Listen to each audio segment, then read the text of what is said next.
ಅದರ ಬಗ್ಗೆ ಒಂದೆರಡು ಮಾತು. ಈ ಬಂದಿರೋ ಎಲ್ಲ ಮಾಧ್ಯಮ ಮಿತ್ರರಿಗೂ ನನ್ನ ನಮಸ್ಕಾರಗಳು. ಸೊ ಇವತ್ತು ಸುಧಾರಾಣಿ ಮ್ಯಾಮ್ ಅವ್ರು ಬಂದಿದ್ದಾರೆ. ನನಗೆ personal favourite from the time I was a kid. I have been seeing all Har movies and ಅವತ್ತು ಹೇಗಿದ್ರು ಮ್ಯಾಮ್ ಇವತ್ತು ಹಾಗೆ ಇದ್ರು. ಅದಕ್ಕೇನೆ ನಾವು ಎಲ್ಲ ಕಡೆ ಎವರ್ ಗ್ರೀನ್ ಆರ್ಟಿಸ್ಟ್ ಅಂತ ಹಾಕ್ಸಿದ್ದೀವಿ ಮ್ಯಾಮ್, ಸೀರಿಯಸ್ಲಿ. ಸೊ ತುಂಬ ಅಂದರೆ ತುಂಬ ಖುಷಿ ಆಗುತ್ತೆ. ಸೊ ಈ ಸಾಂಗ್ ಬಗ್ಗೆ ಹೇಳೋದಾದ್ರೆ, ನಮ್ಮ ಸಿನಿಮಾನಲ್ಲಿ ನಮ್ಮ ಮೇನ್ ಕ್ಯಾರೆಕ್ಟರಿಗೆ ಥ್ರೂ ಔಟ್ ದ ಫಿಲ್ಮ್ ಅವ್ರ ಅಮ್ಮನ ಸೋಲ್ ಏನಿದೆ ಅಲ್ಲ, ಅದು ಥ್ರೂ ಔಟ್ ದ ಫಿಲಮ್ ಈ ನ್ಯಾರೇಟಿವ್ ಅಲ್ಲಿ ಕ್ಯಾರಿ ಆಗುತ್ತೆ.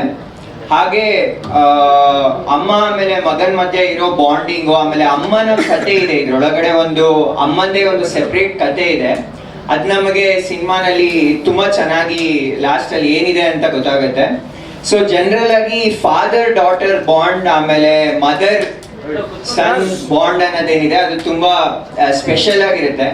ನನಗೆ ಈ ಲಲಬೈ ಸಾಂಗ್ ಅನ್ನೋದೇನಿದೆ, ವಿಷ್ಣುವರ್ಧನ್ ಸರ್ ಅವ್ರದ್ದು ಜೋಜೋ ಲಾಲಿ ಸಾಂಗ್ ಏನಿದೆ, ಅದರೊಳಗಡೆ ಒಂದು ಲೈನ್ ಬರುತ್ತೆ, ನಿದ್ರಾದೇವಿ ಬಾಂಬೆಲಗೆ. ಸೊ ಆ ಟೈಟಲ್ ಇನ್ಸ್ಪೈರ್ ಆಗಿರೋದು ಆ ಸಾಂಗ್ ಇಂದ ಅಂತ ನಾನು ಸುಮಾರು ಸಲ ಹೇಳಿದ್ದೆ.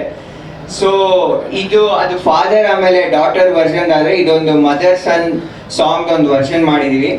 ಸೊ ಹೋಪ್ಫುಲಿ ಎಲ್ಲರಿಗೂ ಈ ಸಾಂಗ್ ಇಷ್ಟ ಆಗುತ್ತೆ. ಆಮೇಲೆ ಇದೇ ಸೆಪ್ಟೆಂಬರ್ 12ನೇ ತಾರೀಕು ನಮ್ಮ ಸಿನಿಮಾ ರಿಲೀಸ್ ಆಗ್ತದೆ. ರಿಲೀಸ್ ಡೇಟ್ ಅನೌನ್ಸ್ ಆಗಿದೆ. ತುಂಬಾ ಪ್ರೀತಿಯಿಂದ ಈ ಸಿನಿಮಾನ ಮಾಡಿದೀವಿ.